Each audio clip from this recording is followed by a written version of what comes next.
beautiful uptown Burbank, Harmontown is now in session.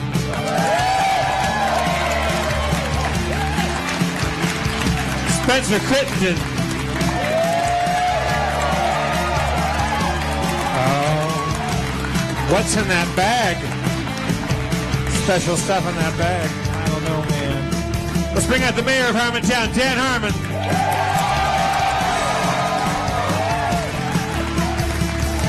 Thank you, thank you. Wow, that's a new, I think it's a new lighting setup, right? I'm assuming the microphone's further back because it's part of a new lighting setup. I don't know.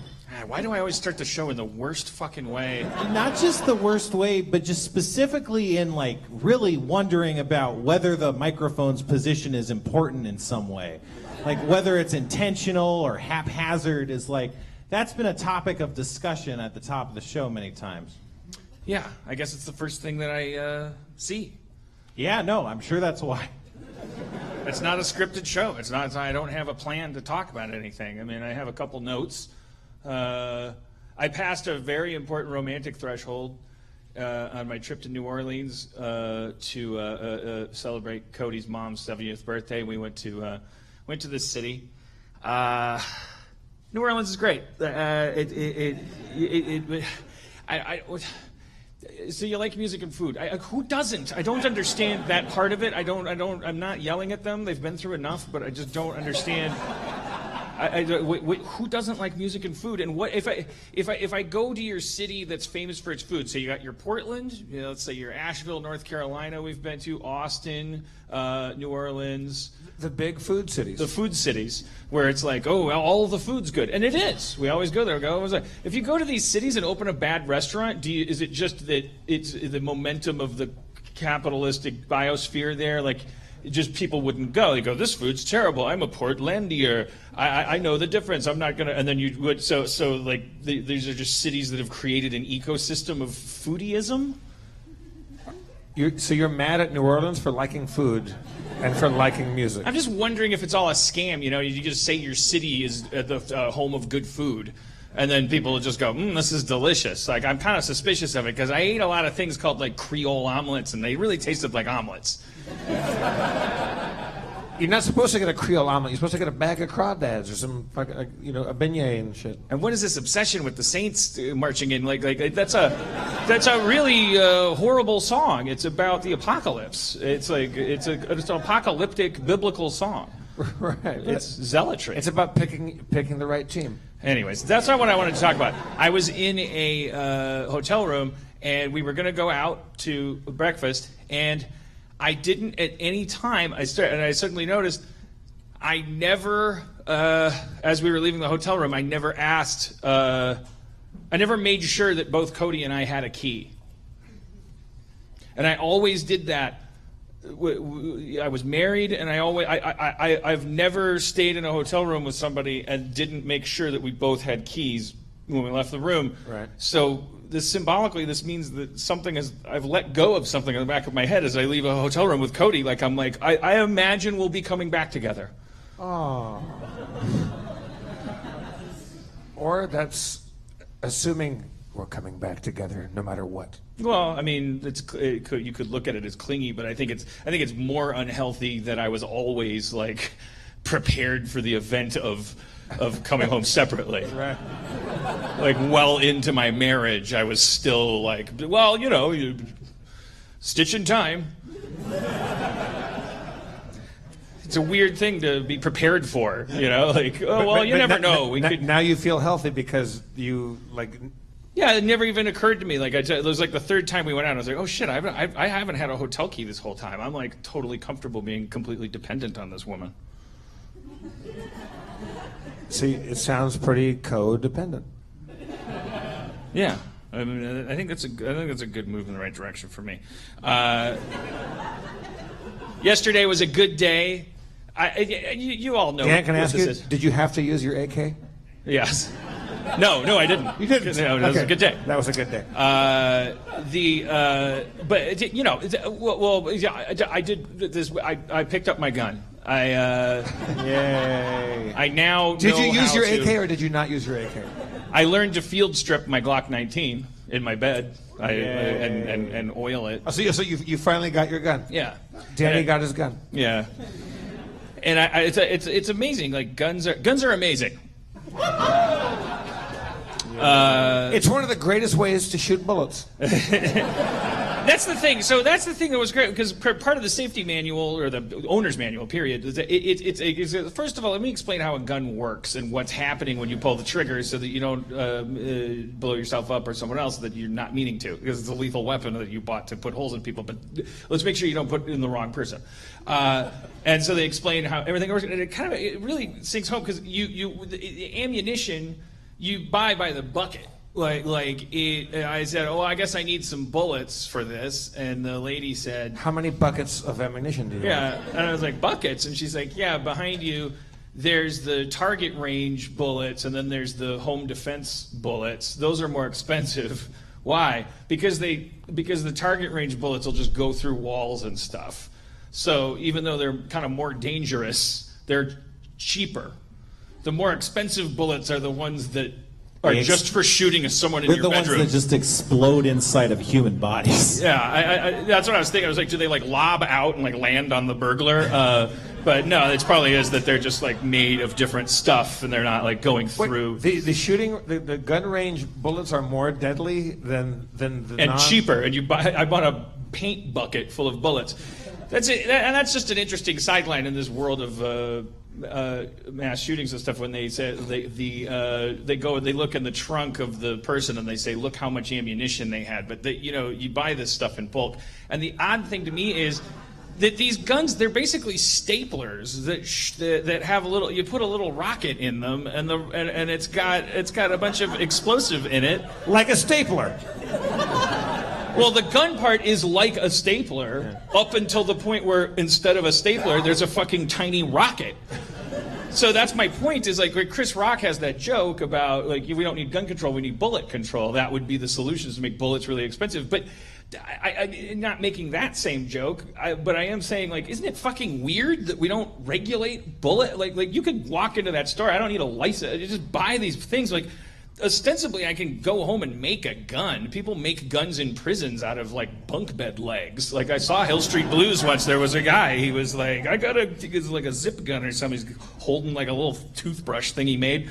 As long as it, hits the firing pin receiver thing on the back, the primer cap. Dan, you can talk the talk. It's just like that's the thing that kills you. There's a bucket of little rockets in my bedroom. And it was like $8 for 1,000 of them or something, and it's like those things kill babies.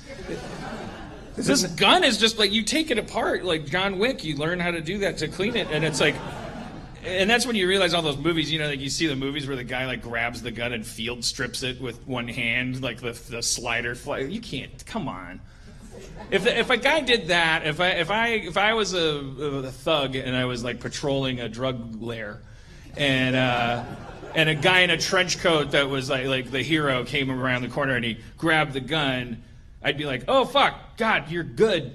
But then if he like stripped it, like took it apart really fast, I'd be like, okay, well, what are you, a magician? Like what are you spending your time on learning how to do that? Then maybe I should try to grab the gun back, because that's all. That's like if you grabbed your gun and then like did a card trick or something. The best time to take a gun away from somebody is when it's taken apart.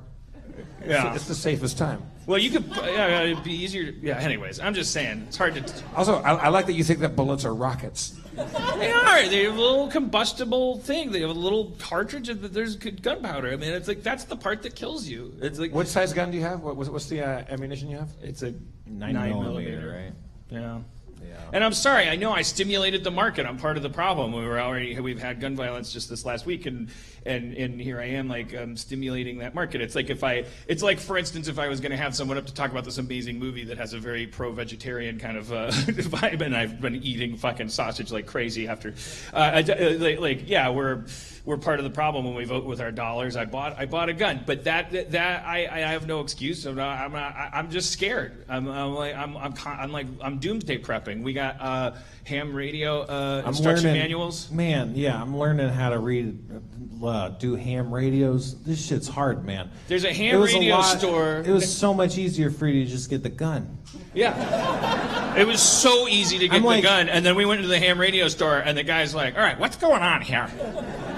Tell me what you want, and I'll tell you how you can get it a month from now. And it was like crazy. Like, we bought for $30. Yeah, his position was like it was like a secret club where he was trying to not tip his hand, but gauge where we were on the totem pole of ham radio. Right. Because there is a totem pole of ham radio, and it has like three or four tiers. But you can be mentally ill and buy a gun. Oh, yeah. Yeah, and they're lifting those regulations like crazy. Those people have lost their minds. You don't even need to pass background checks half the time because like background checks can get expedited, and if they go, I mean, this is certain states, but if a certain time period lapse, they'll just go, oh, it's been too long, let's not do a background check anymore, and then so people just get guns without background checks. It's great. So yesterday was a good day because I was like, I'm just on this crazy roller coaster where I swear I have to be totally honest and just say if President Trump is upset, I'm happy, and if he's happy, I'm just depressed. I can't do anything. So if he's tweeting like hey, I don't know, if he's just like spiking his little toddler football, like I'll just have a bad day all day, and then or 2 days ago, it was like this great morning because he had that tweet about how he was under investigation and he's like throwing his fire truck around the room, and it just felt good, and all of the articles were about like it's closing in on him and he's under investigation. I can't believe he admitted it. What a dummy, and all this stuff, and just all the, I refreshed on all the threads of how we're going to prove that he colluded with the Russians. This isn't conspiracy theory. This is a real thing, and now we're going to get his financials and blah blah blah and all this stuff. It just felt really good, and then this morning it was like his lawyer says he's not under investigation, and I was just like, what the fuck? That's why I got the gun. I got the gun because the only thing I understand is that I'm out of control, and I don't know if you know how hard it is to be white and male and fragile.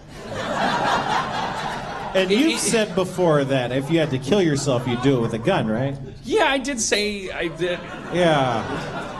I don't know how I feel about it. People don't realize like how much the real heroes of Handmaid's Tale are the commanders. I have a question about Handmaid's Tale. Why is it part of the point of that dystopia that even the men are miserable? Because isn't it a dystopic thing where it's like the patriarchy is out of control and the women are just objects of fertility and servants and things, and they don't have rights anymore, but then all the men are, there's no men like lighting cigars with like women's hair and going like, I love having balls. Like they're all like bummed out because they have to like fuck their babysitter while they're looking at their wife, and like and everyone's sad. And I'm like, what kind of patriarchy is this? Like, shouldn't it look at least like a little bit like 60s Playboy club? Like they're wearing little tails, and it's like, and the conception sessions are like private and involve music. I wish we could just find a dystopia where we could have fun. But that makes me wonder, is like, is that part of the commentary, that this isn't it's not just about like, if men had their way it would be awful. It's more about like, look what we do to ourselves. The patriarchy is the patriarchy because it's not self-aware enough to understand what it wants and doesn't want. We'll all land ourselves if we continue to follow this path of like, if we use the excuses of religion and things like that and gender identity to construct a society where everyone gets to do what they want. Nobody's going to get to do what they want. Everyone's going to be all bummed out and under pressure. And it would be better if we just relaxed, even if we were a little infertile.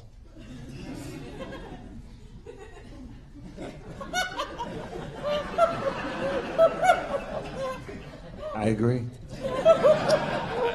My other question is, in the book, after she plays Scrabble with him, does it have like the '80s needle drop while she walks in slow mo like in Mean Girls? Like, I felt like it was mixed messaging, but I'm not a guy, but I'm enjoying the show. I am a guy, and I am a guy, and am enjoying the show. Dan, it's okay to not be a guy. But we are kind of behind. We haven't watched Handmaid's Tale for a while. So maybe we didn't enjoy it. Maybe we got turned off by the Mean Girls slow-mo walks. Maybe we bailed on it. Maybe we were like, what is this? What's going on? Let's watch Wizard of Lies. Why is it called Wizard of Lies? Is it supposed to sound like Wizard of Oz? What are they going for? Why is this a non-linear story if the whole thing takes place in an apartment? How's your book coming along? I'm working very hard on it. It's almost done. Just shut up. They're gonna sue the fuck out of me.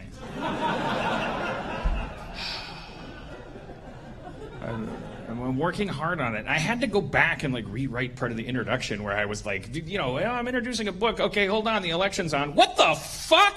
Like there's no such thing as a book that you've started before the fucking election that can. A lot of creatives are going through this. There's also positive effects of the election where I'm finding, as I work with writers and different stuff, where we're breaking stories about like a snowman that comes alive or a robot that fucks a shoe. Like whatever it is, even if it has nothing to do with politics, there's been a 10% decrease in the need for suspension of disbelief. Does that make sense? It's just across the board, like all writers. I'm not kidding. It sounds like a joke, but it's like on every single project that I started before the election and that now I'm working on after the election, if we're having like trouble with stories or stuff, we just go like, wait, so can't he just be a time traveler? And then they go, yeah, why did we rule that out? Oh, because, that was before the singularity started glitching out. And wait, well, why don't we just have her say, snowman, come alive, man, and she could just walk up the walls like Lionel Richie and...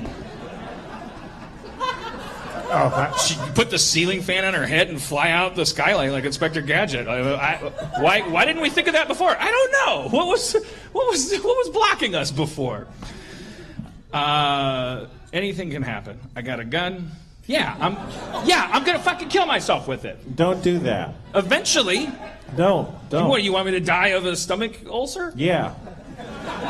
Oh man, I hope you die of a stomach ulcer. Can they kill you? A stomach ulcer? Can you die of an ulcer? No. Well, you get an unintended stomach ulcer could create stomach cancer, I guess. No. Do you have ulcers? I assume I have no. I don't feel anything in my tum. I have horrible heartburn, chronic horrible heartburn. It's got to be just 40 years of just soaking my esophageal flap in vodka has made it like kind of. I can tell because if I eat popcorn, I now have to consciously breathe, then eat the popcorn, and then like not breathe while I'm eating the popcorn. If I'm watching a movie where like a Voorhees or something comes around the corner, and I go, the popcorn's going straight into every like alveoli balloon. Like I just have lungs full of popcorn that are just disintegrating. There's like dormant tuberculosis in there, like eating the popcorn. And going, I didn't know. What did I do right?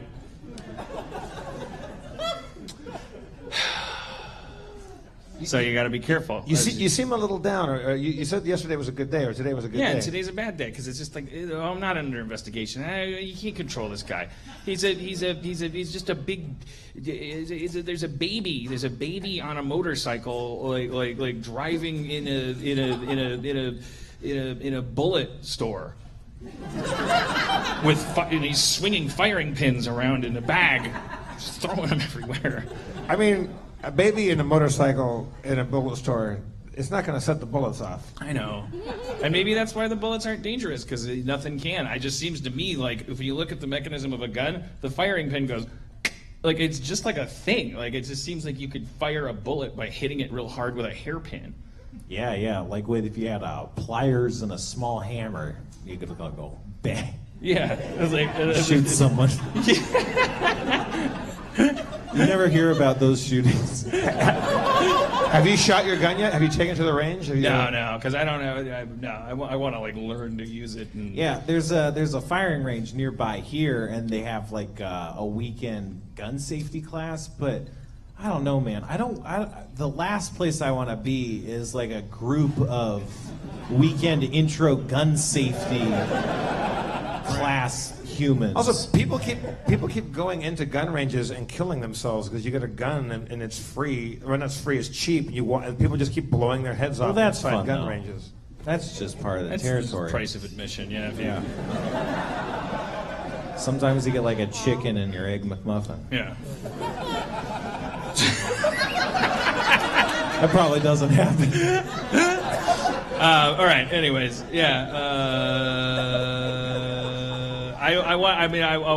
we'll bring up our friend now, our new friend that I met at the screening, Netflix screening for this movie that's coming out, Okja. But God damn it, it's Bong Joon-ho. Bong Joon-ho. Did I get that name right? Okay, Bong is the first name. There's like a thing where the people that refer to working with him on set is like a part of Korean culture. You call him Director Bong as like kind of fun. I don't know. That is fun. This is getting neat. I wish we had that in West. That would be, if you're a director or you should be called like Writer Harmon, like, or Writer Dan. Yeah, I don't know. I'd like it.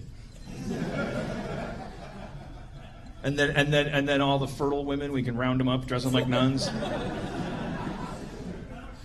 but in a sizzling red color. Sizzling. Red nuns is hot. They're the handmaids. They're like red nuns. But only when they're going to buy oranges. Like, they also have to buy oranges for everybody. Okay, all right. I'll work up my dystopia. It's got third act problems. Anyways, this is a friend of Cody's who was there. That's why we were at the screening. And because I was at the screening, I didn't know anything about the movie. I never saw a trailer. My mind was fucking blown by this movie. So I was like, come talk about it. Even though you guys haven't had a chance to see it yet, it's coming to Netflix next week. Let's welcome our new friend Christina Oh.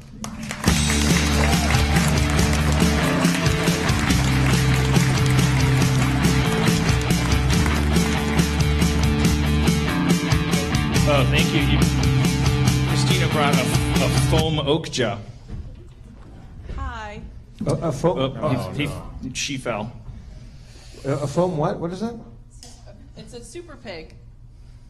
Oh, it's a super pig. Okja in the movie is a super pig created by a corporation to genetically modified in order to solve world hunger. These aren't spoilers, right? Because in the first 5 minutes of the movie, they explain it all. So there's giant pigs that are being tested and and the story follows the ownership of one giant pig, Okja, and her owner. What's her name? Mija. Anyways, I saw you after the movie, and I was like, I think that was a perfect movie. I think it was a 10% Gyllenhaal reduction. Like people are gonna say he's over the top, but I didn't care. But I don't know why I qualified it with that, but it's because truly I wanted to I really thought it was a perfect movie. And then you were like shocked to hear that, and it seemed like so was Bong. Can I call him Bong? You have to call him Director Bong. Director it's his Bong. Last name. Right. So Oh, the is it- last name comes first is Got the it. formality, right? Yeah, it's a very honorific culture. Yeah. You gotta eat that mic. We're Right. Dan's setting a bad example because his mic's way hot. Sorry. No, because my mic's hot. No, it's just picking you up, yeah, from really Okay. far away. Yeah, your mic's not as hot because we're in an honorific culture too. So we, So the male gets the there's better a mic. there's a and glass the- ceiling on your Got mic it. decibels. Okay, I will. Yeah. Put it- you gotta I gotta project get up on through mine it. too. See, I'm like right here. But don't cover it with your hand. Yeah, there you go. Okay. Yeah. Unless you're gonna beatbox, then I find that helps because it helps the peas not pop. It looks cool too. Oh, ja. Oh, ja. So this movie was co-written by director Bong and. John Ronson. Now tell us about him. John? Yeah, was he there at the screening? He was not. He was not. He's cool though. He's an author. Well, he's like well-reviewed author, and he has worked. He's known Bong forever. Director Bong forever. And then he came up with this, or Director Bong came up with this crazy idea, I think driving down a countryside and he saw this billboard, or he saw this animal and was just like, oh, you know, what's it doing out in the middle of nowhere? And What was that animal? He mentioned that, but he didn't mention the species of animal. I don't know. Yeah, I it's just so think weird some that he sort of doesn't- cute animal thing in Korea. Yeah. So the movie, it's not going to be theatrically released. Well, so Netflix will do a day and date on June 28th, and it will play in iPic theaters in LA for like a week or so, but no, we want you to go watch it on Netflix. He talked about that a little bit. He was answering questions through a translator. He speaks fine enough English to do conversative stuff. But what I was gleaning was that every director probably wants their movie to be on every theater screen in the world on Friday night, and everyone go out and eat popcorn and watch it. Like it'll be a while before people get used to that not being the case. But it was worth it, the lack of that, to work with Netflix. This is an unpaid plug, because they're really like they I don't want to make them sound irresponsible, but they give you money and they kind of let you do your thing. Well, that's kind of the reason why. Okay, so once you see this film, you'll realize, like, holy shit, who would have given these people like this amount of money to go make this movie? It was a crazy thing. Like, imagine going to a pitch being like, all right, so there's this girl and her best friend's this genetically modified pig and gets taken from her, and she's a visual effect. Give us like several $1 million to make this. But also it's rated R. And it's rated R. And there's like That's the big thing. It's like, yeah, it's a big giant CG pig that you fall in love with the first moment you see it, Yeah, and she's it's adorable. a horrible rated R movie. It is. I mean, I can't even imagine any other studio being like, yes, Director Bong, here's a check. But that's why I really think it's a masterpiece. And I also, like, something, like, when I was watching, I was like, oh, so this is the Snowpiercer guy. I started watching Snowpiercer, and then I was like, there's tonal incompatibilities with me here. Like, it's hard enough to write a comedy or an action movie. I don't want this goofiness happening in my action movies. And I kind of like drifted away from it, and I was like, I bet that's just a thing when East meets West, you know, like filmically. And then when I watched this movie, I was like, wait, no, is this guy like the Coen brothers or anybody else that we put in that category where he's like fucking with us? He deliberately, he's evolving now, or maybe this movie just like makes it clearer that he really deliberately plays with tone in order to take you from laughter to horrible, like facing the abyss.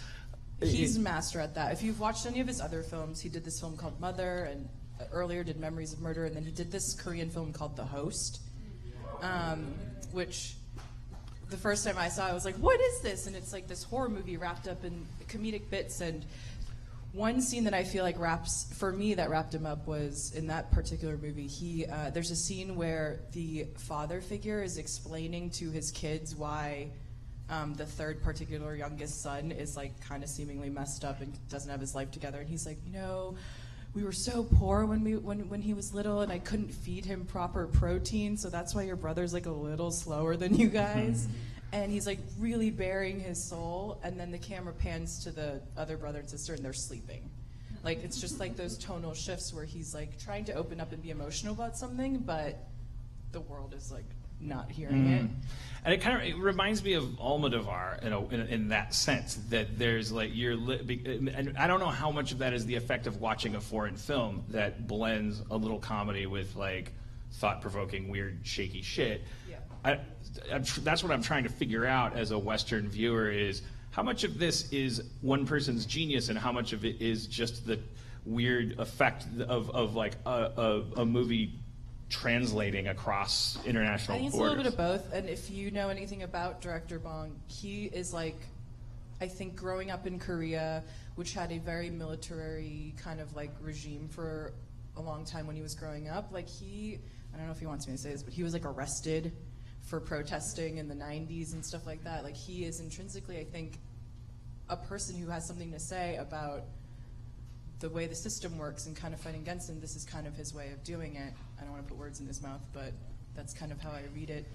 This film, I think the underlying message, of course, it's about friendship and you know, this little girl and her, bringing her family back, and like this having to come to terms with adults and like grow up really quickly in the span of like a week or however long this film takes place. But it also has this kind of like nod to like the greed and horrible nature of capitalism and right, but you're never commerciality, preached but to. it's not That's what preached- that's what I'm trying to exactly. figure out how to tell people, because the truth is, if I read the description of this on paper, I wouldn't. I don't think I would. I'd be like, well, when am I going to be in the mood to be told that every time I eat bacon that something horrible is happening?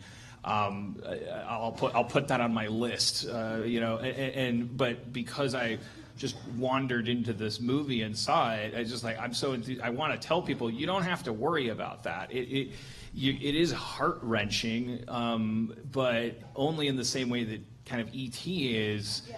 And I guess it's sort of like, well, what if E.T. was delicious? It would just make E.T. kind of extra. You'd be rooting for Elliot to fly a little more. Spoilers, Elliot flies. E.T.'s kind of a piece of shit. This movie's really good. No, I mean, there's definitely a lot of like, you can sense there's like a half dozen movies that you could feel a real genuine like influence from without being derivative. Like you feel this whole E.T. thing, There's but you also definitely feel this E.T. thing, the King Goonies Kong. thing, the King Kong, like Pete's Dragon, if you even Yeah. want to go there. I would say that a big props though goes to our visual effects supervisor, Eric DeBoer. Just putting it out there, but he helped create this magnificent creature. Like I've never worked on a film where we've had this amount of CG. Where I mean, World War Z was a different thing, but this was like the main character, the star of the film, is a visual effect. Yeah. So how do you create that bond between this little girl and this made-up creature, and make it believable and touching? And I've seen the movie probably like 20 times now, and every single time at the end I'm like crying. And it's kind of remarkable in terms of like. I found myself crying because the movie was so good. Sometimes I was like not because it was sad narratively. There were those times then too where like, you know, I could hear Cody sniffling and I was like, if I look at her then she'll see that I'm crying. But I don't want to oversell it, but you know, hey, everybody watch this and tell me I'm insane. Like if if it's not actually like this big a deal, this movie, but like I found myself near tears because of the action sometimes, because I was like, yes, this is how you do it. It's like it's a little girl and she's like trying to save her pig, but like it's not cloyingly like, oh, she's a little girl, but she's a Powerpuff Girl. She's got big, strong powers, and you love her. Like she's a little girl, and she's really at odds with the physical world, but she just is flinging herself literally and figuratively at this giant machine called humanity. What I was most impressed by was like, there's these action scenes where if she's chasing it, you know, you can see her making decisions about physically what she should try to do next. And you feel like you're playing like an 80s Laserdisc video game or something, because you actually are with her, and that she's like, you know, am I going to try to jump on this truck? Yeah, I think I should, but I didn't. Typically in action movies, there's a little bit of suspension of like, oh, well, how did you know that you were gonna? You're just improvising, and so you decided to jump, and now you're gonna land on that truck. But it's like there's a slight difference between that and I do this all the time. By the way, it's called dansplaining. I'm a terrible interviewer. I just bring people up and I just talk. I coined that. We're good here. Yeah. But do you know from working with him, is that a conscious thing when he's doing action that he wants people to track the choices? Okay, well, another thing about Director Bong is he's like a director we've never worked with before. This guy's like remarkably meticulous in the way he shoots. So every sequence or every whatever, the entire script is basically storyboarded. So I land in Korea and you're basically handed this book of the entire movie that's storyboarded shot for shot. Like it was insane. And then the night before, we get our call sheets, and with them are the boards for the next day with exactly what's going to happen. So it was kind of crazy because you already knew what it would look like, and then you just, you know, you would direct a scene and it was exactly like those boards, what was drawn. And a lot of people were like, oh, you know, does that give you creative freedom or whatever? But it does. I think if you hear some of the actors talk about it, they're like, we knew exactly what we needed to do, so then we could kind of have freedom within those parameters. And then the little girl, Mija, who's played by An So-hyun, was just remarkable. She's like this incredible kid, and did everything so beautifully, and then like would just go and do it, and she'd like be playing in the corner, and then they'd be like action, and then she'd go run down the street, and then he'd be like cut, and then she'd be like, where's the snack truck? And like wanting to go do I think that. people are going to freak out most about her because She's people are freaking phenomenal. out about the little girl in Logan who's like so amazing and so striking, and she's doing so much with so little like dialogue and stuff. She's just like glaring at Hugh Jackman and like holding her own. But like this little girl is like doing these scenes with Paul Dano, who is I was never like, hey, sign me up for the Paul Dano fan club, nor was I a hater. I would see him and I go, who's that guy? His face is kind of weird. But he is fucking amazing. I wanted to marry him. Like his character. That's the other the other thing. Again, I'm doing it again. I'm not asking you anything, but like keep going. Like that character is deeply flawed, but he's so righteous, and it's and his relationship with the girl, and I loved the internationality of the story. I love that it's part of the story that some people speak Korean and English, some people only speak Korean, some people only speak English. That was kind of another aspect of the film that we wanted to touch upon. I think director Bong likes to have these characters that are conflicting. Like, there's this animal liberation front, and they're a group with well-intentioned meanings, like, wanting to save this pig and expose this evil corporation, and how they like had created all these like super pigs that are just fucked up and they're just having a terrible time. But They're they terrorists. themselves. There's a group of terrorists in the movie, and they're the good guys. There really is an ALF. Like that's an actual It is, thing. yeah, that is a real based thing. on the actual I think it's not like a direct.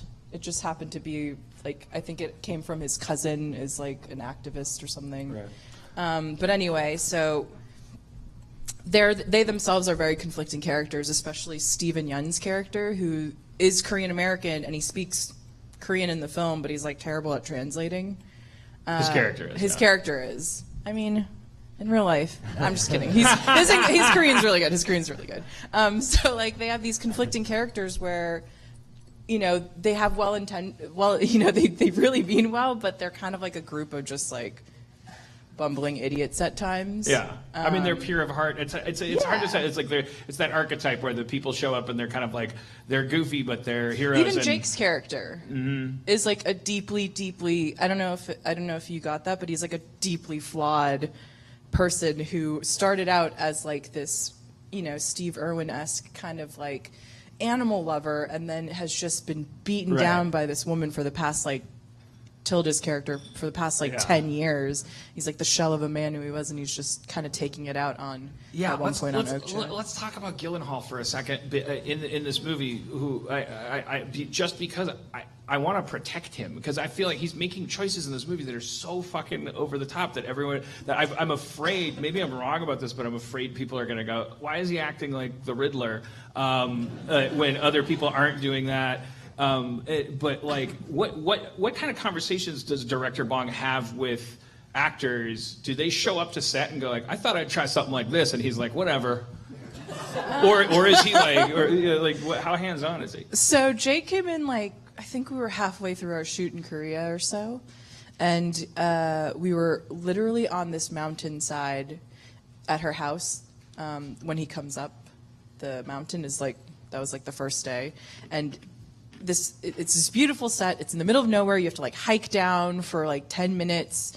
It's super secluded, and director Bong was just like, yeah, so he's coming up the thing, and maybe he's just really out of breath, so he's like, hey, right. And so he kind of ran with it, and then that happened, and it kind of just stuck, and we, of course, like us being on the other end, we see those dailies, and we're just like, does anybody want to say anything? And what does Bong say? Well, we were like, hey, and he was like, no, I kind of like it. So then we were like, all right. And we had like this weird trust that it would work out. And it did, but I'm curious. So he stuck with being out of breath as a character choice? So When you see the film, I think he has a very high-pitched kind It's kind of like. Did you see Snowpiercer? Did you? Have you? I hated Snowpiercer. There's like. It's a bad movie. Meet me after the show. I'll explain it to you. There's like everybody's. Tilda Swinton, what she's doing in this movie, along with Giancarlo Esposito, who was on Community. That's not important, but it was also kind of exciting. But just the two of them, and along with what director Bong does with Foley, like in scenes that have no score, where they're talking, and like Tilda Swinton is. Doing just that character is like simultaneously a total cartoon and absolutely like rich somehow, like captivating. Maybe that's just you're pulling out the Ferrari of actors and you're just so just cruising around the block feels like an Olympic sport, or maybe but it feels like this incredibly amazing character, this performance, and then Giancarlo being like her like attendee, and then he goes and makes a cup of coffee, and you're just like. The choice of the camera to be everywhere it is at every moment where you watch Giancarlo Esposito make a cup of coffee for a second before doing his next line of dialogue, and everything is just Foley. Step, click, pour, steam. You're thinking of bringing her to New York, right? And then that's my favorite. That's one of my favorite parts. She goes, I was just about to say that. And I think it's in that scene because, then Gyllenhaal's also in that scene. He comes into it and goes "Here's what I think," and they're kind of like, "Oh man, I don't want anybody to be punished for enthusiasm." No, I think for the way that I reconciled that in my head was that his character, basically he 10 years ago was this normal guy, and then for 10 years he's been playing the role of this spokesperson and having to do all this stuff, and he's become a puppet for this corporation, right, that he's almost become the role that he was just playing. And he does say that stuff. And then she even says quit your whining. Right. If I was in the edit bay, no one needs my help on this movie. It's a masterpiece. But I did think, I was like, well, put your money where your mouth is, Harmon. If I was in the edit bay and I had all that footage and I had one pickup shot, I would just have one shot where where Gyllenhaal's character does a little amyl nitrate, he just does one popper, or something weird, some weird thing, like huffs something. Or, well, that would have been helpful 3 months ago. But it's not. Yeah, I mean, it's yeah. So, so the movie, this is the thing. It's okay to say he's not a vegetarian, right? No. He helped write, he conceived of this movie and then shot the entire thing. Everyone that watches this movie for at least 48 hours is not, you're gonna just not have sausage.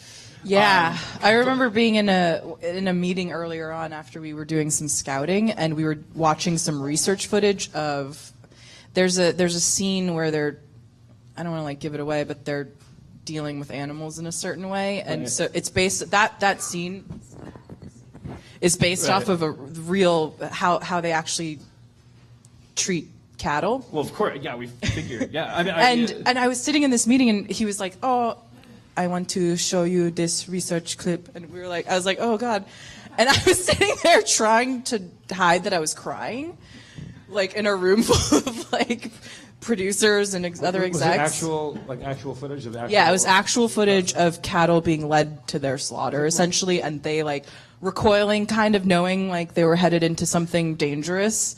Yeah. And it was the worst thing I'd ever seen, and I was I don't want to eat anything after this. I had a couple of friends, and I can't say their names because they might still be the ALF, the Animal Liberation Front, was on FBI's most wanted list, and it might still be.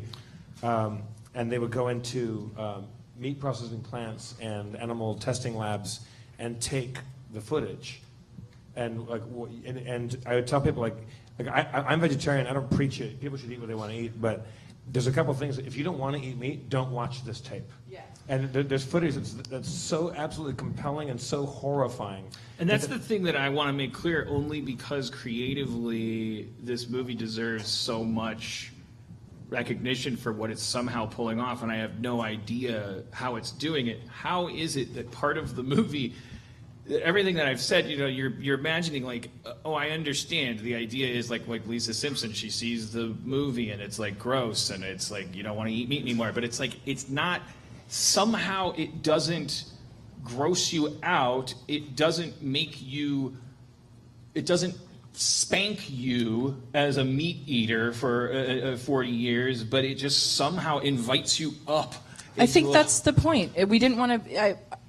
For us, at least, our intention is to never be like preachy about anything. We just want to show you a different view of something and be like, kind of like, hey, this is how it is. Make your own decisions. But we would like to show you a different side of the truth that maybe you aren't familiar with, and that's kind of like. I mean, that's a really extraordinary mind at work on his part. It's like, would he be a better person if he didn't eat meat? Sure, so would I. But since he does enjoy bacon at breakfast, him making that decision, artistically, what I'm going to do is I'm going to put my camera on this side of that story, that issue, and I'm going to do that faithfully. He just wanted to do that creatively. And then he just finished the movie and he ordered some sausage and that to me it may not make any of us good people, but it certainly makes him a genius. Yeah, actually, I think when he went on his research trips he actually like visited some slaughterhouses. I think the whole crew that went on that trip couldn't touch meat for a while because it was like there's something about the smell and like. There's also different levels of we're talking about like I imagine there's people that have different levels of issue with different. It's like there's probably people in the audience that personally eat meat, but also recognize that there's perhaps like an industrial problem where we're doing it wrong. The system is built wrong. We're over addicted to meat. We should make it more expensive, and it should be always processed in a way that comes as close as possible to shooting it with a bow and arrow and praying over its carcass in the forest. Yes, that's exactly what. And what about you, by the way? I never asked you. Like, are you a vegetarian? I have made a kind of decision to try and do the pescatarian thing for a while because after having worked on this, I didn't eat pork for the entire thing. There's something about piggies and. What about crustaceans? I actually don't like shellfish or crustaceans. That's not. Yeah, I'm off of them since New Orleans. Because you just ate too much? I just brought a brown bowl of. It looked like H.R. Giger made a. It was just like everything. It was just like the eyes and the face, and it had an expression on its face. And I wasn't a human.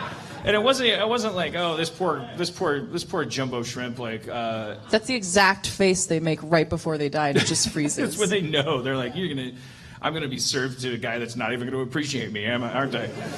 But what a terrible death! Oh, you killed me, and the guy didn't fucking dig it. Yeah, he didn't even like it. But it was more like because they put a bib on you, and but it's like I look over at Cody and she's like, yeah, you get it, I don't know. But I'm like, what did you do? I lifted it out of the bowl. It's curled up. And then as you uncurl it, the legs go like that. And then juice goes everywhere. And then you're just like, well, do I eat the face off and then squeeze its I think you're supposed to into my mouth? rip the head off and then suck the head. Suck the head, she says. Sorry. Yeah, but at the end of the day, I just peeled it like a hard-boiled egg down to a big jumbo shrimp and then ate it. It was like, yeah, it's fucking shrimp, bro. Don't make it shaped like an insect. But we talked about this. You don't like when you get meat on the bone. You don't like to have to do the work. Yeah. You want it to be done for you. And I would definitely, if we were living in a proper kind of caveman tribe, you'd die. I would be a vegetarian. I would be like, okay, I wrote a play for you guys. Can I have a piece of brisket?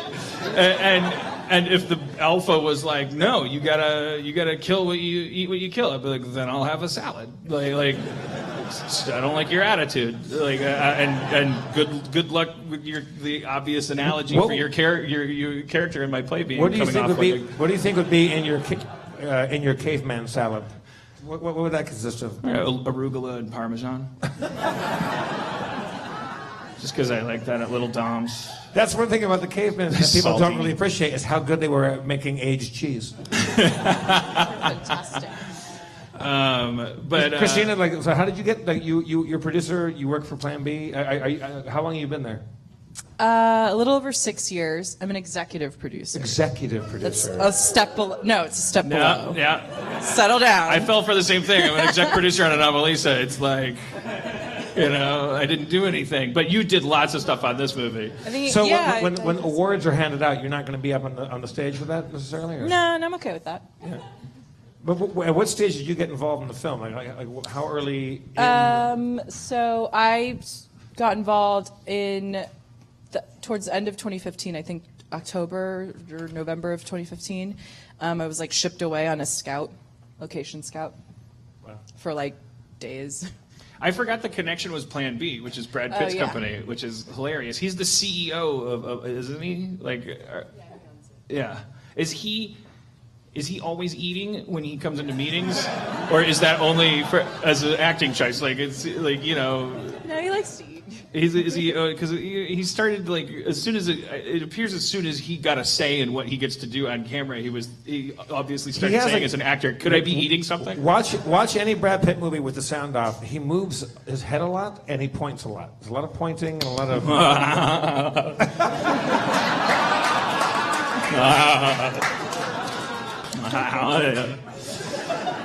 George Clooney has like a weird George Clooney's head is always like on a swivel. It's like he's bobbing. Like it's funny to watch like actors without the sound on. All right. Yeah. Guess I know what I'm gonna go home Christina, and do tonight. give us some dirt on Brad Pitt. Talk some Brad Pitt shit. He's a lovely human being. He's just the best. What is it? How often? I mean, or just like, what is he like in person? I mean, I'm just honestly just asking. Like, I'm a high schooler. I mean, I feel like I'm just gonna let he's literally just like, he's normal. He's comes in and. He doesn't go. But it's cool. I mean, his company is doing cool shit. Like World War Z. I understand why it wasn't. It didn't break records and whatever. But it was a great idea to try to make that book into a movie. Yeah, and geopolitical zombie film. Yeah, I like his usage of what he's been dealt. Like he's Brad Pitt, and like he's like lots and lots of actors are like, okay, then I'll have a production company, but he's like. Clearly, somewhere in that pipeline, there's somebody going, and it might be CEO Brad Pitt going, like, I want to make good choices and make better movies. Yes, of course, he's great, but Dee Dee Gardner and Jeremy Kleiner, my colleagues, are like really just crushing it. I remember Dee Dee Gardner worked at Paramount, right? Yeah. A long time ago. Before Plan B, yeah. Brad Pitt. We got, yeah, that's great. 12 Monkeys. What is Brad Pitt? Does Brad Pitt? That's where I'm getting my impression of. Does he have like I wear two outfits. I wear either a suit or I wear like a V-neck like sweater and jeans. Like, does he have an outfit? Like, does he have like more Brad Pitt does Brad Pitt have a uniform that he wears, or does he wear different shit every day? Like, give me some quotidian Brad Pitt shit. I'm like the most unfun person to ask Brad Pitt questions to. So you don't want to be part of our regular weekly segment, The Pit Stop? Where we just check in. We'll find someone 5 seconds. Fine. But talk about... Welcome to The Pit Stop, everybody. Oh, no. Oh, God. He doesn't have a uniform. It's the update. It's a whole different thing here. Where were you born and raised? Massachusetts. And so you moved out to LA first, or No, okay, so I was born and raised in Massachusetts until I was 13, and I moved to Arizona. Boo. 4 people cheered for Massachusetts. 1 guy, boo. I bet that guy's from Arizona, right? Like, Are you from Arizona? You're from Boston. You just hate okay. You Arizona. just don't Where like in people leaving Massachusetts. Okay. Where in Massachusetts? Boston, okay. I grew up in Peabody. Okay. Super, super tiny. Is that town a, next- is that a town that's spelled differently than its name would suggest? I suppose. It's spelled Peebuddy is how it sounds. Yes, Peabody. That's the one. Peabody. Gotta love Massachusetts. Yeah, and then I moved to LA. Spencer, will you be my Peabody later on? Yeah. Is production your ambition, or are you transitioning? Like, is this is helping out in a production capacity? Like, is it the end all be all, or is it a means to? No, of course, like, I'm going to be a producer without the executive in front of it. Right. But that's where it's not. You know, it's not Yeah, like, yeah. and then I'll be a director, or then I'll. No, I'll leave that to people that are far more talented than I am. I'm glad you said that, because we have directors and writers up here all the time, and then we Yeah. go like, "What's your advice?" But it's like we have so few. Like Steve Levy, my assistant, he wants to be a producer, and 10 years ago I'd be like, Turn away. "That's not an ambition. Fuck you. Suits are evil. Whatever." And then I would have gone on to get fired by everybody, and no one likes me. And they're like, "Why do you keep calling us Suits?" I think people don't really know what a producer does. Right, like producers are fucking important as AF, to put it in your language, your millennial Where's it in my language. As language? important Korean. as AF. They're important AAF. Yeah. Well, I switched over. It was like Gen X to millennial. Like it's like Spanglish. I was like as AF. All right, but It's like saying like pin number. you can choose how much gender mustard you want to put on this. You can either answer this for the young ladies in the audience as a woman interested in production, or you can just answer it as a human being. That Also, you can do both at the same time. you. That.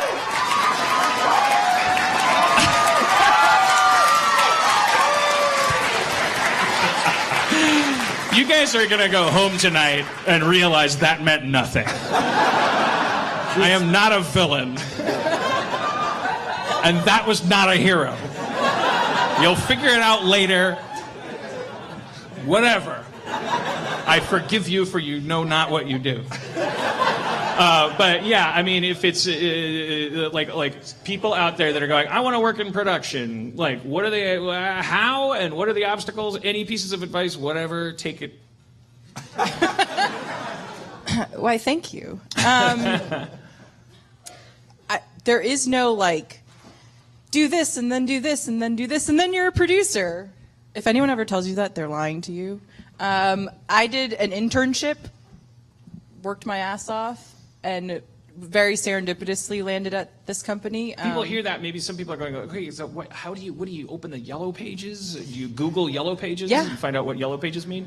What can you like really get granular about? Like, what do you do from Massachusetts? Like, what the first step where you go like, I'm gonna like start. You have to interning? have kind of slightly oppressive Asian parents that want you to be a doctor or a teacher, and then but you secretly have to want to do something a little bit. I mean, Happy Father's Day, Dad! I love you so much.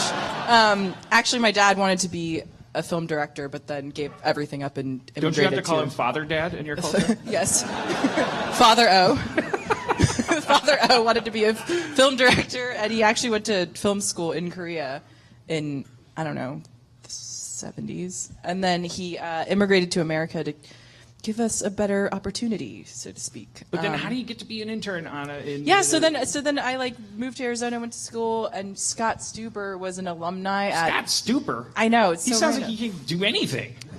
He's like, he's at Netflix now. He sounds like an Archie comic character. That He's great. He's super lovely, and I interned at his company out of college in my last semester. Is there a bulletin board at University of Phoenix? Is there what was the actual University of Arizona? Okay. Yeah. Woo! Wildcats. Go Wildcats. No, he was an alum there, so he had this like premier internship program that you had to apply for, and then I got it, and I went, and you work for free for 4 months, and then it opens doors for you, I suppose.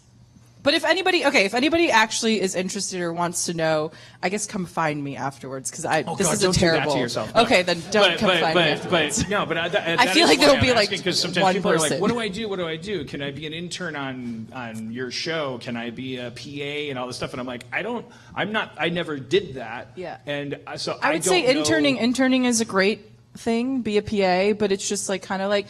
My thing is be nice to everyone and introduce yourself and like be a cool person and things will happen. If you're an asshole, like I immediately am like I don't want to talk to this How person. did you sustain yourself, like when you were like people like that have internships, like you're not being paid for your work? Like were you broke back then, or did you have a? Like, I lived. My parents helped me, of course. Thank you. But I like lived with this old Korean couple. They were super nice. I stayed in a bedroom at their place that they like kind of randomly knew my parents. And I just stayed in a lot and I didn't eat a lot of rice and kimchi. You're so racist right now.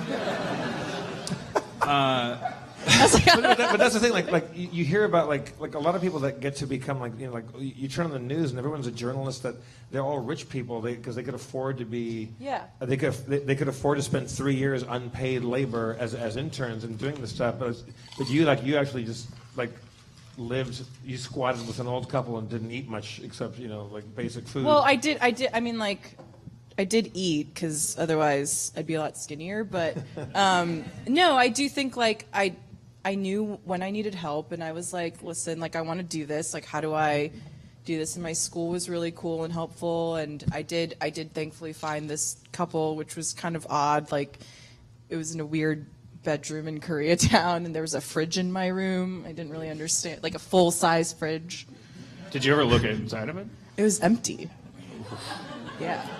I lived in Koreatown when I first moved to LA. There was a murder in the alley behind my house, and I'll tell Mine you wasn't later. that bad, but yeah, we should talk later. But mine Koreatown, was like it doesn't sound like I mean, I guess Danger it, Town. I guess it helped that I am Korean, so it made a little bit of sense. I'm sure the guy that got murdered was Korean. I don't know. I'm just assuming. But it is difficult, and I think like the difference now I think is a lot of internships actually do pay you. Oh yeah. Yeah. That's good. What's next for producer O? What's next for Plan B? If they're the same thing, you can answer as a woman or a Korean. But not both. I actually became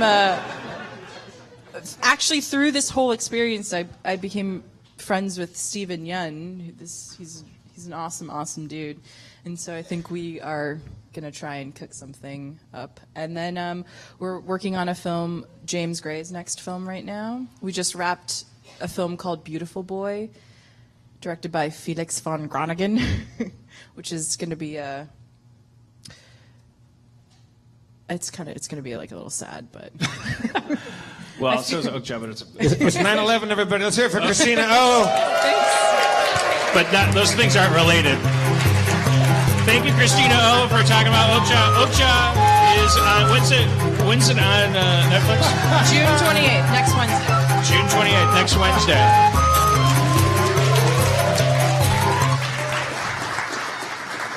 So right now you're saying, Dean, there's been a shift in the show. You're wearing a foam super pig on your head. It seems like a harbinger of some sort of new aspect to our program. And also, you dismissed your guest like some kind of weird handmaid patriarch.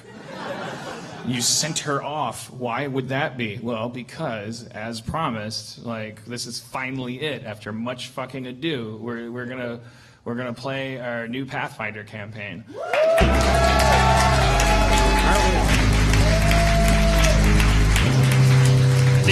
I think you might have jumped the gun on the music. I just wanted to give it a sting. Oh, okay. Because I think, well, let's see if this experiment can work, where we take a break for the mid-roll ad that the people that pay $5 a month don't have to listen to, and instead, the people listening to the ad on the free version of the podcast don't get to hear the following.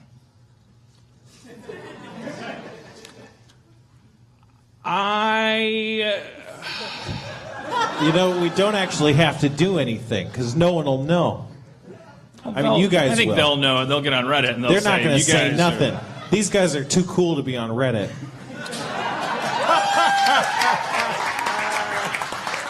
Let's just talk shit about Reddit during They love not. Yeah, they hate Reddit. these Reddit days. is like the Arizona of sites.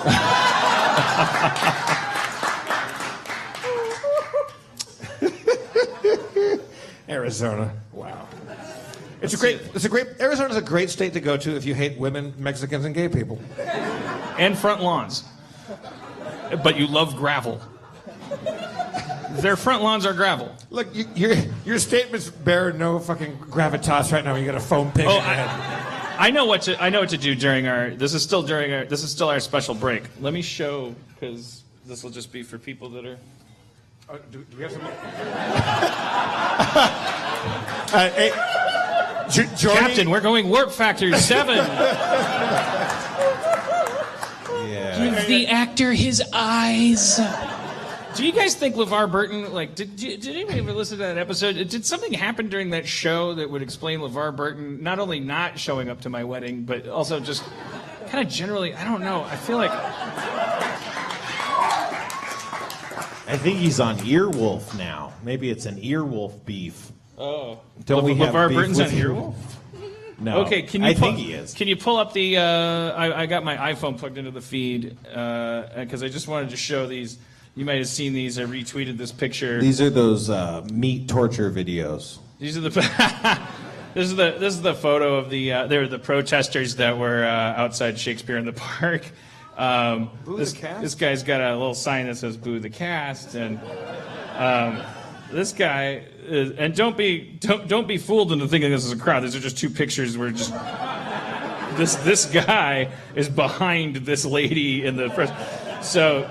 It's just Spielberg here with his pro-Trump, far-left, hates America. So the weird thing is I retweeted that, and then somebody that had tweeted, they're like, hey, respect my investigative journalism, because what I found out is that this person was saying this. I followed this kind of sub-thread, and they were like, this guy was outside the fucking Hamilton show in New York. It's the same guy with the same sign. Same font, same. Do you think that he, like Cody said, oh man, if his son breaks his arm, he can stand outside the hospital and get triple. But I don't know why you wouldn't want to cheer that cast. Maybe because it's an Obamacare cast. Or if he becomes a ghost. But this guy, so now it's like a question of, so he definitely went from a boring villain to an interesting villain, but if he goes to it, what can he do with this sign to make him the world's shittiest hero? What's his angle? He hates the cast because they're being lefties, or what? Well, the Shakespeare in the Park thing, they did Julius Caesar, and it's like, look, when you do Julius Caesar, you pick a fucking wardrobe, you pick an angle. They go, oh, let's make them 1920s gangsters. Other thing, and they did an Obama thing where Julius Caesar was an African American man, and this time they gave him a big long red tie and blonde hair, right. And so then it was like, we all know that these people aren't actually offended and they're just playing this fucking weird game of hungry hippos with us, where it's they're just I don't know if that was a game from 1849. It's just so fucking weird, but I don't want to get sidetracked by that because we all spend our days Where was this taken? This is also in New York. Where's Shakespeare in the Park? That's Central Park, right? Yeah. So, this guy has that much free time where he just goes from theater to theater. I like the idea that he made the sign for Hamilton, and then he brought it home, and he's a hoarder, and he just put it on the side of the. He's like, I don't know. I'm gonna hang on to that because the arts typically, I wouldn't be surprised if this isn't the last time that a play. It gets intertwined with my politics, and then he went to sleep and he ate some spam and if he likes the play, he has another sign that says, "Don't boo the cast, boo the player." All right, we're back from the secret segments. Oh Jesus Christ! Oh, if you're working at Feral Audio, you shouldn't have left any of that in the show. No one's working there. Okay.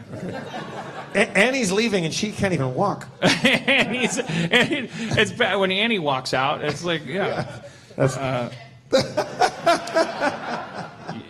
Please stay. We just got into our ableist jokes. She's just going to the bar. There's 45 people in line for That is booze. where you will always find Annie. All right, so Spencer, Hey guys. are you ready Okay. to rock and roll in some D&D right now? Some Yeah. Pathfinder, rather? I gotta say though, I think it'll be bad. So I'll just put that out there. You've learned well, my student. Yeah. It's a great way to make it good. Why are you so pessimistic? Or are you just lowering expectations? No, well, I mean, technically, yeah, I am lowering your ex. But I'll give you it's an honest. excuse. Levy's not here, and we just last show we agreed. Oh, we're gonna make it consistent. It's gonna be the three characters. Now Levy is, Yeah. Right. visiting his family for Father's Day like he does every year because his dad died. What a fucking asshole. me. More like Steve Mimi. Meeby. Yeah. Steve Mimi. More like Steve, leave us. He did. He did. He fucking did. Yeah. Right. But that could be your excuse because that caught you off guard. Now you got to confine the adventure to the two of us. I'm excited about it. I'm barely drunk. I'm not as drunk. Yeah, me too. And we're gonna do real. I know my spells. It'll be bad. It's fine. I know my character. Yeah. I know who I am, kind of. You said earlier you might change your name from Carlos Johnson. Oh, well, yeah. I thought about it for a second because I was like, oh, Carlos, people are going to, that's like a Freaks and Geeks reference. Wasn't that James Franco's character? Was it Carlos the Dwarf? Yeah. But then I thought, well, he's Carlos the Unimaginative, so I don't know. I say leave it. I say leave it because if it's all of a sudden I'm named Duracell the fuckbug, Wait, Duracell the fuck like?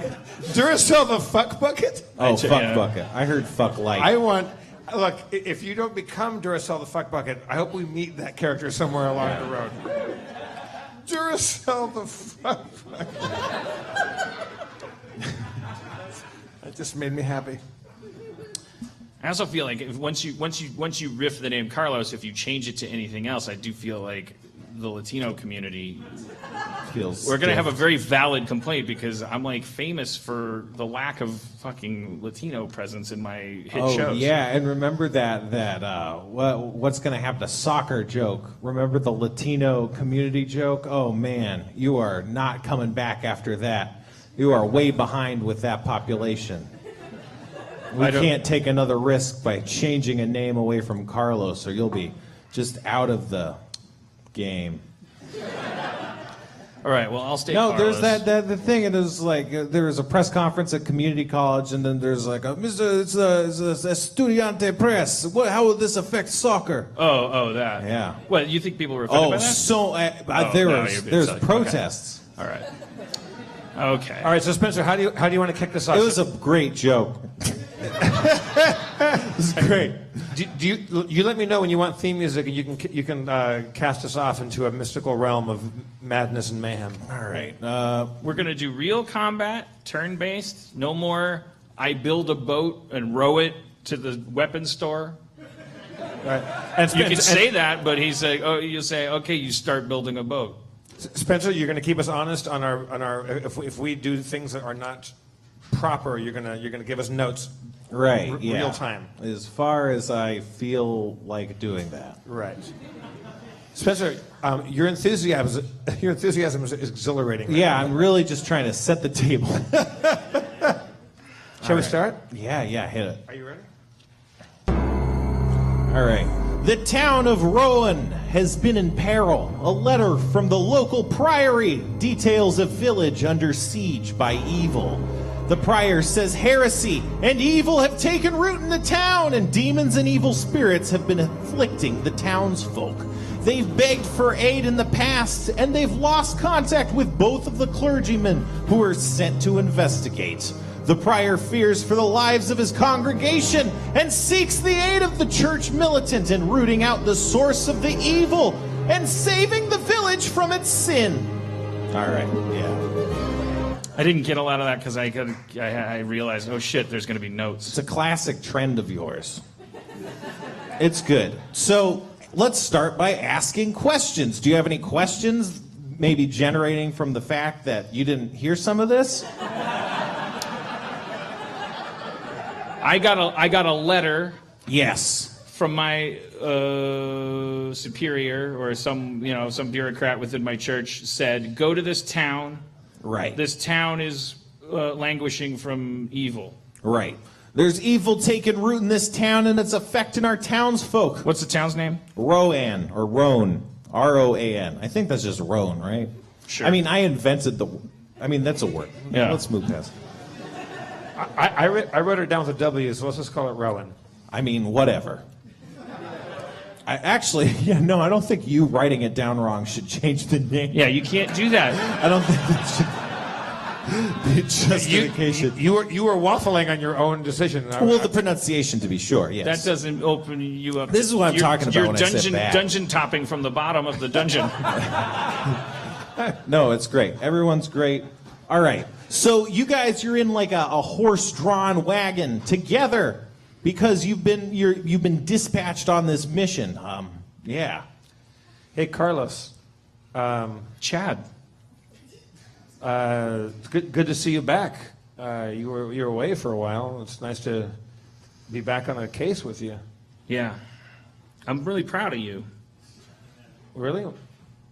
I remember I taught you things in my role as a cleric at the Church of the Silver Flame. Sure. And you were a great acolyte. You were a great initiate. Yeah, but I think I'm pretty grown up now. Like I feel weird that we're equals. Like we're basically the same kind of status, like in the church. Like I think of you as kind of a hero. You were my mentor, but now we're working side by side as a team. Don't. I mean, it's good to just say that stuff. Don't carry shame around with you. Just keep yourself pure. I admit to my jealousy. Like I teach young kids how to be adept at the arts of the Silver Flame, and when I see them rise in stature faster than I've ever been able to, I get jealous. Now that I've confessed that, you kind of get in your own way a lot. Like you could have been top dog. Really, you kind of self-sabotage yourself a lot. Yeah, I mean, and now you're being a dick, and but if I don't, the key is which of us is more self-inspecting, and which of us is saying stuff like that. Well, the thing is, and the answer that person. Okay, let's just drop it. I clearly there's a lot of baggage there. This church is fucked up. When it's fucked up church. Church is the reason why we're here. Like we're trying to purify ourselves and purify the world of evil. The religion is the reason we're here. The church is fucked from the head down by people that believe more in politics than religion. Okay, well, let's not talk. Can we have one wagon ride where we're not doing this? I'm just concerned for the people of Roan. It's pronounced Rowan, but that's cool. How far out do you think we are? Driver! You're the driver. Hello. What? Oh, I'm driving. Yeah, it's just like a horse. Oh, Jesus. Wait. Carlos, are you drunk? Sorry, a voice in my head I thought maybe was the Silver Flame said, "You're the driver," and I thought it meant If you've been drinking, you're supposed to put the reins to the wagon in the bowl by the door, and like somebody else drives the wagon. It's okay.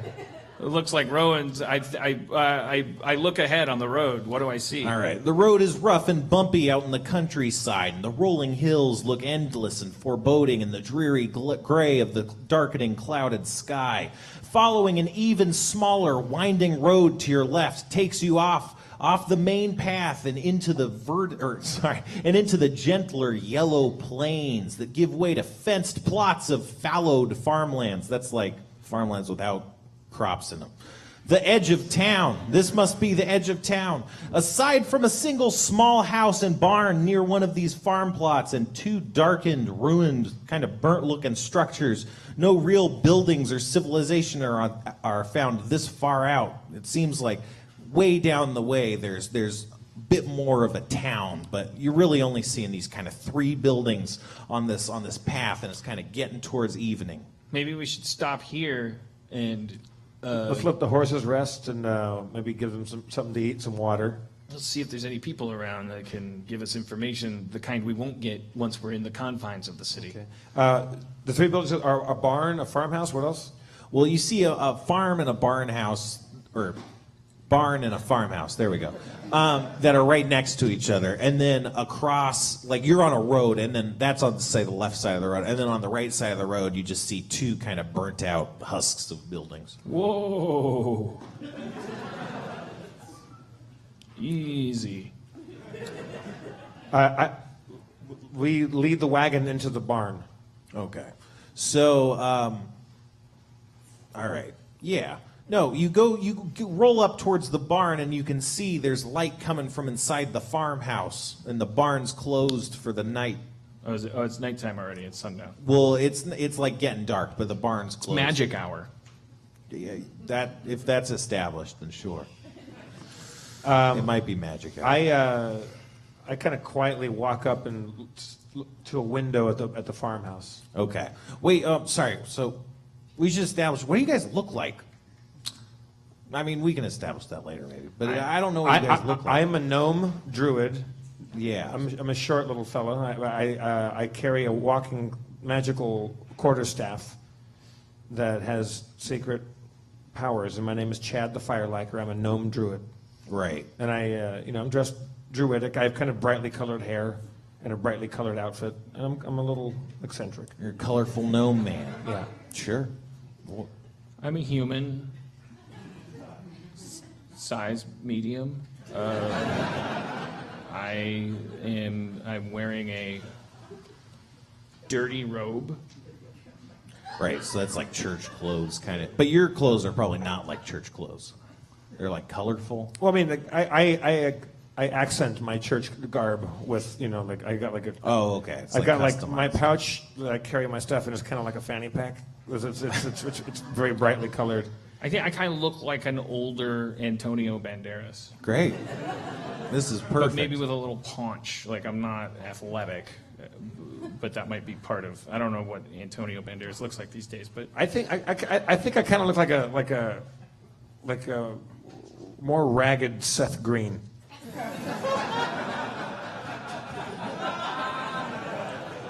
Well, this will be perfect. Thank you. Sorry for the diversion. So we are parking our carriage. This is one that we own. Did we rent this? It's. I mean, it's the church's maybe, but yeah, it's Okay, yours. it's like a company car. It's a Yeah. church wagon. It's a church wagon. So we park it. I don't Yeah. know. What you. I'm assuming my character knows more than I do about how to park a horse-drawn cart. You kind of just stop it, really. Okay. And how far is this light from this farmhouse? The farmhouse is like maybe there's a 5-foot gap between the farmhouse and the barn. So it's really close. They're right next to each other. So the glow is really close from the window. And you said you were going to the window, right? Yes. Okay. So you look in the window and you see a woman who's tending to a cauldron over a fire, but it looks like a cooking cauldron, not like a witch cauldron. Hey, Yeah. well, you're a goblin. You shouldn't be hanging No. outside Fucking people's windows. dude, I'm a gnome, so it's fucking this. I'm going to the front door. A goblin? I'm sorry. I'm sorry. I'm sorry. I actually misheard that. I wouldn't say that. My character wouldn't say that You know what? because I actually. This is Look, me. I if I did- misheard. if I didn't have I'm so much used to you respect being a for you, goblin, if I didn't have so much respect for you, I would tell you that I see why the church doesn't keep you in their good graces. Why you're at the same level? Like you should be like 10 times higher ranking than you are. We're the same. Like I'm like third your age. Like you walk around calling people goblins. It's like it's fucking fuck you. So why don't we just finish this? Let's rid Rowan of evil and get the fuck out of here, and then you can go hang out with other racist people. I go to the front door. Okay.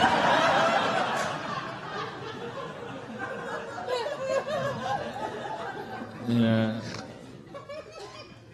I don't need you to be a perfect person. I look at you as an opportunity to learn. I channel the silver flame. It purifies the earth of evil. Knock, knock, knock. You hear that coming from inside someone's... I only speak common. Yeah. So is that really what they're saying? Or? Yeah, it's like an old person. No. What? Sorry, he's just grumbling. He's grumbling. He's coming to you. You hear a guy coming to the door, and from the other side of the door, you say, "Who's out there?" Inquisitors from the Church of the Silver Flame, sir. You hear him unlocking multiple locks, and he swings open the door. He's holding like a kitchen knife, but he's not like menacing. It's just kind of like he was holding a kitchen knife before this. Put the knife down, sir. Mind if we come inside? Sure. Yeah. Well, who are you? We're from the Church of the Silver Flame. We hear that your town's been ravaged by evil. You said that. Who are you? My name is Chad. Okay. The Fire Liker. My name's Carlos, the knife suspector. My name's Tom, the farmer. He puts down the knife. Thanks. He kind of turns away from you and just motions you to follow him in. He's going like, more church, god damn it, more church. Half this damn town is church. This whole place is fucking church, ain't done any good. My name's Tom. Tom Fell. I walk in and do that thing where I just kind of drag my finger along like a surface and like check and see how dusty it is. Like, it doesn't mean anything, but it looks like I know what I'm doing. Oh yeah, it looks like you know what you're doing. The church folk that you're used to dealing with, maybe from the ministry, we're militants. We get the job done, or your lack of money back. Sir, Tom, I'm sorry to come at you at this late hour, but did you or anyone you know come in contact with the evil that just went through the town? Wait, do a sense motive check. It'll be great. Do you have a sense motive score on your skills? I do. All right, you can do one too. Okay. And mine should be high because I have a wisdom of 16. I think both of you guys have reasonable wisdoms, but yeah. No, I don't have any like extra score on sense motive. All right. Well, what's your wisdom then? And what's your sense motive? My sense motive is checked but blank, but my wisdom is 16 and my ability modifier is therefore plus 3. Great. So. My wisdom is 16 plus 3. What are the odds? Both of you have the same score. Okay, it's great. He hears your question. What was the question? Did you or anyone that you know come in contact with the evil that ravaged your town? I don't know what you're talking about, man. The only evil here is just church corruption. But Dan, you can tell he's hiding something. Do you have any family, sir? Yeah, I got family. Where are they?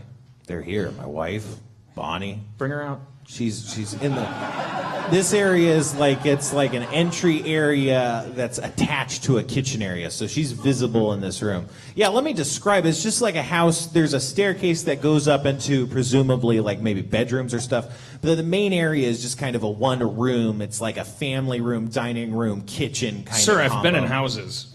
Yeah. I've lived in cooler places. No, I'm kidding. Is this part of the As if tour? that guy was saying that. Yeah. My house is...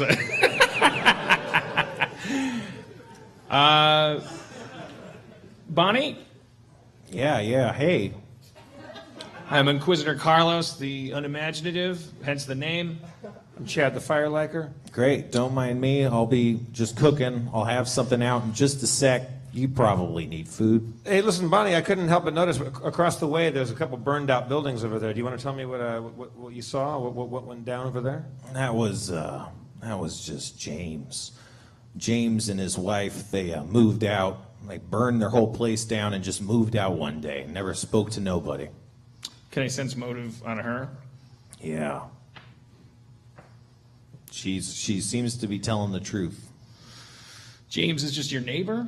Well, yeah, they were, yeah. How big is your family? Well, 3. Including you two? Yeah. Who's missing here? What's his name? Cliff. He's sick. Well, is he sick with various disorders that come from being raised by people that forget your name? I'm kidding. Sorry. It's okay. He called me a goblin earlier. It's all right. Can I see Cliff? Why? I'd like to take Cliff notes. I don't. That's been our show. Thanks for coming, everybody. Is that a reference to something? It will be. Wink. I'd like to see Cliff. You see, we just come into town. This is what we do. It's part of procedure. The Yeah, church- you guys seem angry about the church, but we're here to help. If your town has been under attack by evil, we're here to help. You've had complaints about the church. I'm assuming those complaints aren't that they were thorough, attentive, empathic, concerned. Concerned? No. Not concerned. So I'm here to change that tide. Right. I'm not like my colleagues. I'd like to talk to Cliff. Are you guys healers? You guys healers? I'm a healer. Really? Yeah. I pull Carlos aside and I go, hey, why don't we get in these guys' good graces and go up there and heal their sick child? Maybe I will. I have to see him first.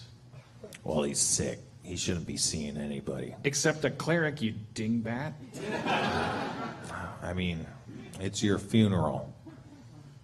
You threatening me? Or is... It's just a figure of speech. Oh. Well, can you tell me? I mean, you just said, what does he have, plague? No. We don't really know what he's got. We just start walking up the stairs or wherever Cliff is. We just go to find him. We just push past the parents towards wherever Cliff is. Wait! But you successfully pushed past him. As I push past, I also run my finger along another surface and do the dust check. It tells you different information than last time. You hear a crashing and banging coming from up the stairs, as well as a yelling, and Tom starts cursing. God damn it, not now. God damn it, come on, man. Cliff, come on, man. God damn it. Listen, did you keep an eye on Bonnie and what's his name? Tom fell. And let me check out Cliff. I just don't want them coming up behind us. I got eyeballs on the Tomcats, and you go check the eagle's nest. Scenario 3. I go to the door from which the sound is coming. All right, you do that. At the top of the stairs, you see a shifting blue light flashing wildly under a crack in a bedroom door. You feel a sense of dread creep through your entire body as you hear an unearthly voice bellowing, "Get out of my home! Get out of it!" Cliff? No! Well, not your home then.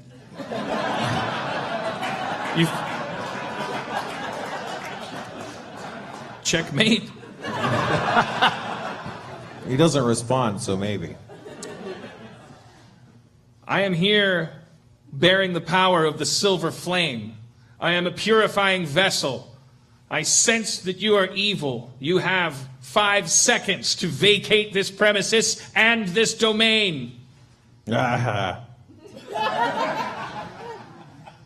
Time's up. Bitch. Now I'm just gonna open the door. Okay. I'm not gonna do anything fancy. I'm just gonna open the door. You see a large bed shaking and bouncing around, and there's a kid belted down to the bed, and there's a strange light.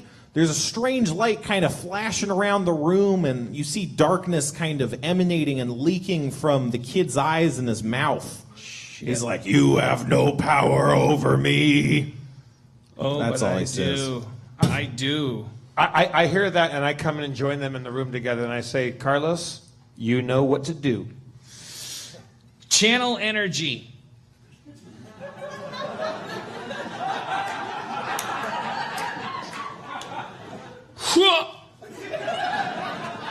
I send out a burst of healing light. To heal. Well, the living, no, to damage, actually. to damage the undead. Yeah. Okay. You do that. You see the wave wash over him, and he goes, "Rah!" But he doesn't seem damaged or hurt in any way, as if he's not a member of the undead. And that's called elimination. I'm always one step ahead. He's not undead. I'd call this a case of possession. And that really gets my giblets. Finish your statement. Holy water. Do you have holy water? Yeah, I do. Oh, all right. We'll cross it out then. Wait. Are you taking it away? Oh, no. Okay, yeah, I'm using it. Okay. Yeah, holy water. Yeah, you're using it. Can I get a pencil later? Yeah, I'll Okay, get you one later. okay. Or maybe someone else can get you one later. Okay, for now, just remember if I try to use holy water later that I don't have it. I'll get it. Yeah, it'll be great. Okay. Oh, no. You miss! You miss the bedridden child. Holy water splatters to the floor in a broken phial. I got it. I'm just going to try to, like, mop some of it up with one of my hands. All right, well, it's not your turn now. Right, well, okay. Turns. Sorry, initiative. It's Jeff. Well, I don't have any skills to it, like to get rid of evil necessarily. I call on I summon the advice of the keeper of the flame. You meditate on the voice of the silver flame, and it doesn't tell you any specific things, but you recall your training, which is like to kill evil. Okay, I have some cloth with me. Do I still have a turn? I kind of wasted that one. Well, what did you do? Well, I take my cloth and I go over to where the holy water mist, and I try to mop up the holy water and absorb the mist holy water, and then try to use the absorbed holy water on Cliff. All right. Yeah. Okay. Don't coddle me if that's stupid. Like, No, I mean it is stupid, but that doesn't mean it doesn't work. It could work very well. Right. All right. Well, you do that. You start mopping his brow with a mop. No, not a mop. A handkerchief made of holy water, inundated with holy water. Yeah. It deals 2 damage. And as that happens, you can see the kid. He raises his arm, and a tendril of shadow lashes out of his armpit at you, dealing 4 damage. Jesus Christ. So he goes, "Ah, ah." We got armpit boogans. Yeah. All right, shit got real. Is it my turn? No, it's the ghost's turn. He doesn't do anything, though. He's just laughing. Is it my turn now? Well, you hear people coming up the stairs, and it's Tom and Bonnie. They're like, "What's going on? What are you doing?" I More- heard some stuff breaking. We're doing more than you did. Close the door. All right, You're bad parents. They closed the door.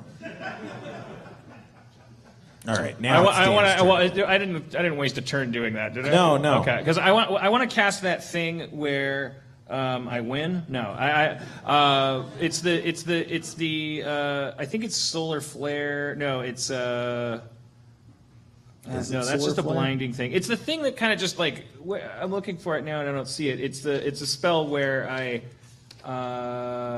shit balls. I'm sorry. I thought it was like a thing where I create like an aura that of deflection. Is that what it is? Well, what are you trying to do? Kind of deflect things with an aura. No, I'm looking for it now. I don't see it now. Yeah, well, what are you looking for? Oh, I wanted to make like a bubble. You know, I just like, oh, shit's going down, so I just want to buff us. You know, like Right. if it's like a video game, I'm just looking to buff. Yeah, I think that's the aura of deflection, yeah. Yeah. Okay. So I'm like hamana hamana hamana whoa, silver flame nom, nom, nom, nom, nom, nom, nom, nom, stripe. And I make like it makes you better at what you do. Makes us all better at what we do. Thanks, man. All right, great. Now it's Jeff's turn. Shit. I don't know how to attack a ghost inside a kid's body.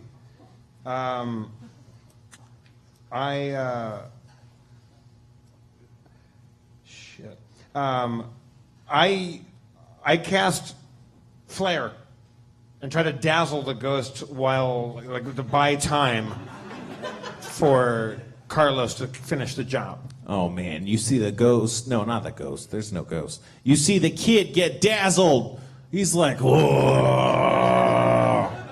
Like that. Carlos, I got him dazzled. Go in for the fucking kill.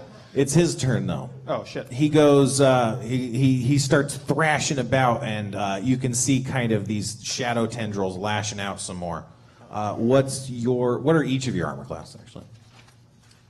17. Great. 17. All right, well, both of you pass.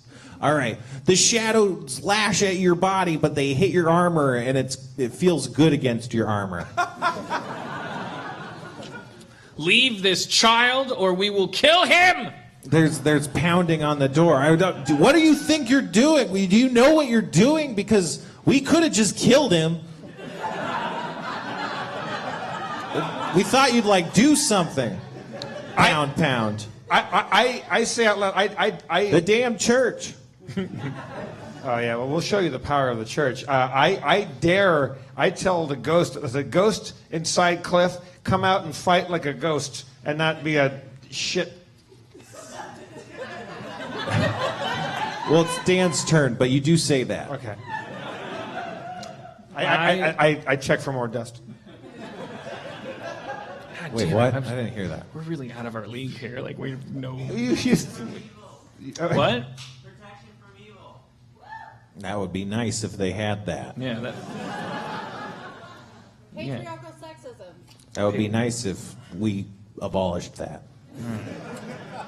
I want to. It's hard to hit a kid with a weapon because it's like. Yeah, you really went in guns a-blazing. I know. We did. We're bad. We're level 2. Oh. I just punch the kid in the face. It's a non-lethal attack. I'm not using a weapon. I'm just I just want to make it clear that we don't care. You can't use a human shield. We don't negotiate with ghosts. All right. Well, so you raise your fist and stomp over to the little boy, and out in front of the little boy, a ghost kind of bursts out of his body and kind of stands like guarding the little boy, but he's a ghost, so you just walk through him and you deck the little boy. Oh, unless you want to stop, does the ghost make you change your? Because it might. Yeah. Okay, sorry. Well, then what do you want to do in response to the ghost? Because that would be funny, though. Well, I mean, if I see the ghost, can I do more than stop? I mean, whatever happened to good old turning of the undead? I'm a cleric. That's a feat he's you'll not get undead. Next level. He's a and Well, a ghost is traditionally undead. But when he's in the dude, he wasn't I said You may be making assumptions that aren't based in reality. That's a catch-all, right? I can't answer that question without giving you a hint. Carlos, you just walked through a ghost before you hit that child. Well, he didn't hit the child. Yeah, you almost hit a child, but thank God that ghost came out. All right. Well, I don't want to do too much metagaming, but I think it might be an illusion. This is what, maybe this isn't. I don't think everything is what it seems. I'm gonna punch the kid anyway.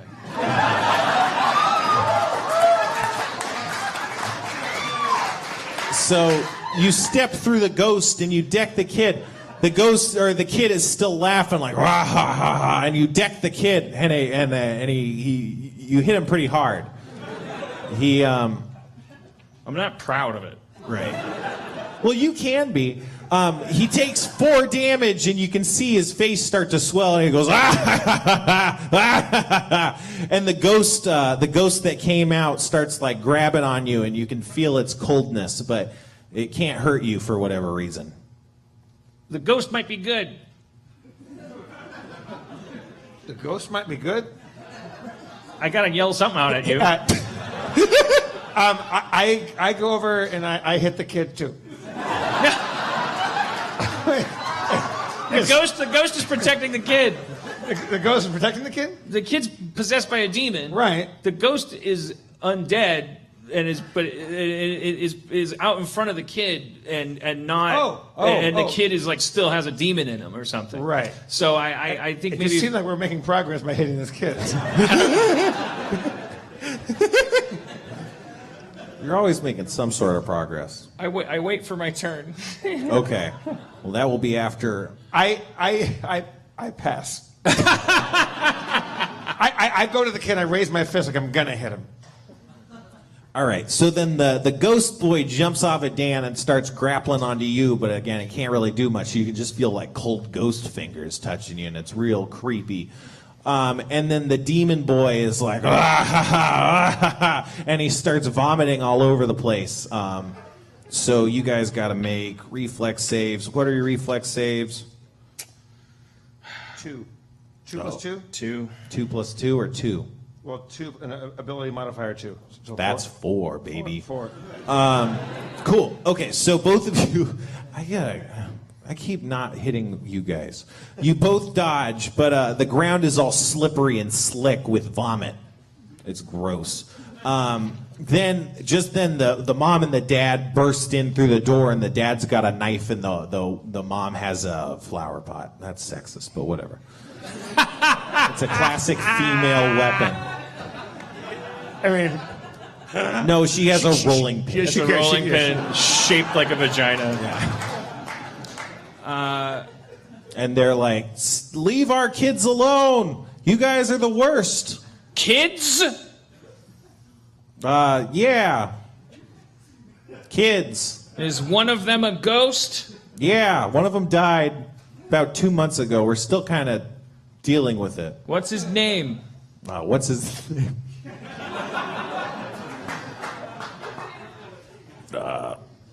Archer. Archer, if you want to protect Cliff, you must work with us, not again. Well, you can't punch a kid to death and kill the demon inside. Wait. I can't talk. I didn't say that. The ghost doesn't talk. I said that. Me, the DM. Archer, help us. It looks at you with weird glowing eyes, and then it dives back into the boy, and the boy starts thrashing around some more and laughing. Ah, ha, ha, get out of my house! I'm going in.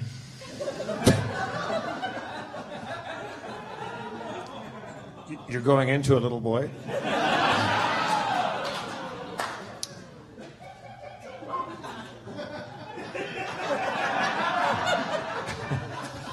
All right, full disclosure, I say to the parents, this is our first time fighting a ghost. Demon. And Yeah, I asked Tom and Bonnie, is the ghost that's possessing your child the dead other child? I don't know, man. This is confusing. We're just trying to follow the facts. That ghost looked like, the dead kid. Archer. Sidebar. Yeah. You know the only thing we haven't tried? What? Getting out of the house. I mean, it's like we're assuming we're supposed. Yeah, we thought you were going to heal him. We didn't want you to kill him. Sorry, you're sidebarring. I'll heal the damage I caused by punching his face. But then I think our work is done here. Thorough. Channel energy. Ah, ha, ha, ha. Ah, ha, ha, ha. He gets healed, though. You like that? Yeah, it's funny to me. What else do you like? Evil. You want some real cold soup? You want some gross soup? Does that taste good to you? Are you like the Addams family? Like where everything bad is good? Yeah, I'm like the Addams Family. Bonnie, go make a bowl of horrible tasting soup. What the hell? What are you guys doing? I have a plan. Don't question the church. I don't know what we're doing. I don't know what we're going to get out have of to just get out. healing this We have to kid. just We could- leave. No, we could just leave. We have to just leave. Yeah. We don't Okay. know what we're doing. Okay. I turn to them and I do another dust check on the thing, and I go, "Look, we're going to be back. Yeah. We have a couple other leads to check out, Yeah. and we'll make sure that we help your kid, and we're going to redeem the church in your eyes, or our name isn't Chad and Carlos." In the meantime, ask yourself, how is this your fault? My pot is boiling over. Dinner is ruined. In addition to this terrible evening. Good, the demon will like that. And then his mind will be blown that you're on his side. He might leave. He might be defined by opposition. A lot of demons like to fight. If you just give them bad soup, which they think is good soup, they get confused and bored and they leave. Try that. We'll be back. We walked down the hallway, and I go, "Carlos, like you're supposed to be the healer guy. I'm a fire user. I healed him. I can't just burn everything. And you're supposed to you threw. We tried the holy water thing. We got the ghost out. What the fuck? We didn't get the ghost out. The ghost came out. It doesn't. Look, I don't know. I've never fought that kind of thing before. I only can do so much. I can heal. I can cause wounds. I can heal the wounds I cause. Why don't we take it down the street and let's gather some information. Let's grow as a team here. Yeah. I mean, we might learn something. Yeah, that kid's been possessed for what? Months. He seems fine. He'll keep. A week. A week? Yeah. What's another 10 minutes a day gonna do? It seems like also a lot of laughing. It seems like it's pretty fun. Seems like everyone's a winner. I didn't get a letter saying go to a farmhouse and help Bonnie, with her kid.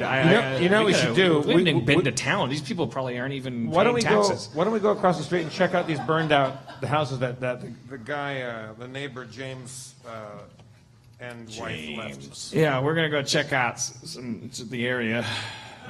Well, we walk over toward the James burned out buildings. Should we call it? Was that a good stopping point? No, we didn't do shit. Well, it's 10. We've been at this for an hour, right? How long have we been doing this? Yeah, like a half hour. Oh, we can keep going. I'm sorry. I just thought it was 10. It's 10 o'clock. Maybe We just wouldn't be ending on any applause. You guys are dooming me to have to do some kind of rap or Yeah. some kind of No, thing. that's what I would love you to rap. Yeah. Do it. All right. Put that foam pig back on your head and let's do some rapping. We didn't do anything. We went into a room and there was a kid. I think But you that's guys did important. a lot. That's like the cold open of our movie. It's like we're bad at what we're doing. And that makes the audience resonate with us. They're like, yeah, I don't know what I would have done either. That guy's like, protection from evil. Fuck you. You don't know what you're talking about. And not that we're saying if you. Yeah, I'm just saying, I got a bunch of spells that are I tried. We Also, were out of our league. Yeah, I took out some spells that relate to evil. Because they're overpowered. Okay. Like detect evil would be kind of an anticlimax. Yeah, I would have used that right away. All right, Zach, you got a beat back there? Oh, yeah. Yeah. Yo. Come on. Burbank rap. Burbank rap. B-U-R-B-A-N-K. Take it to the Burbank. Burr. It's cold outside for your money. Got to go to the Burbank with your honey. Make a deposit, don't make a withdrawal. I'm gonna fuck your mama, fuck your sister, fuck them all at the Burbank. A Burbank rap. It's cold. I need interest. Burbank. Turn up the heat. I need a FDIC insured account for your mama's pussy in the amount of one juicy pussy. Let me tell you about the time I went to Nebraska. with a quick stop in Alaska. Yeah. And I looked at my list of to-do taskas, and I said, I gotta go to Burbank and take out a pussy. So I did. I went back to Burbank, and I fucked your mama on the counter at the Burbank. And I said, ooh, it's cold in here, but it's hot in you. She said, what you gonna do? I said, I'm already doing it. Thank you for coming to Harmontown, everybody. Spencer Crittenden, Christina O. Thank you to Zach, Kevin, Sarah, Church, all of our friends here. Kevin, Spencer Crittenden, everybody. I'm in your comptroller, Jeff Davis. Your mayor, once again, is Dan Harmon.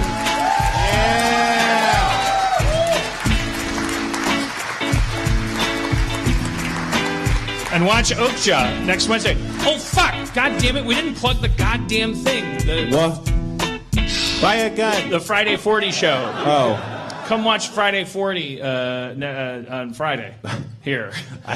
I thought I would know what you were talking about. It's in there. We're doing a taping of that Friday 40 show. Maybe some of you have seen it. I've done it a couple times. It's Often at the Meltdown. Yeah, Scott Gimple, who runs The Walking Dead, and Dave Holmes. Dave Holmes, are great guys. They have this fun 40 show. ounces. Friday, yeah, people drink 40 ounces and answer questions of the week in pop culture. Which that show must be insane now, because it's like, how do you even keep up with what's happening in the news? But it's a fun little game show, and we're going to do a little taping of it next Friday. Or the next Friday that happens, not Friday. Friday. Thank you for coming to Harmontown, everybody. That's been our show.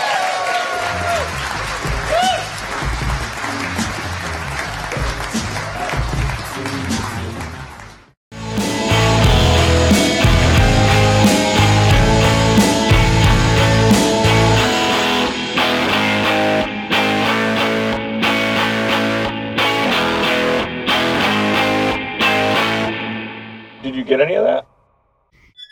It's a good show.